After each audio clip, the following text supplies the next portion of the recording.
Okay, I'm working on the Barton Springs.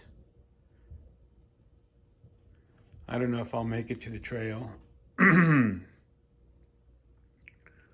I get some good drawing, maybe even tone a little bit on this canvas, which means I have to go get some more solvent for the other paintings.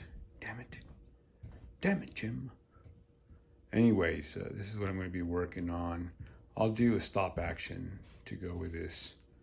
But yeah, I've got a lot of paintings that I'm doing indoors. I've got a set. I can finish up that one last bridge painting, just do some details, call it a day on that, and then start to draw, finish the drawing on the Laura portrait, and then maybe add some to the koi fish. What else did I have? Oh, start the cake drawing. All right, maybe later on the trail, maybe not. It's supposed to be cooler tomorrow, so tomorrow might not be a good day to paint out there either, so oh well, whatever.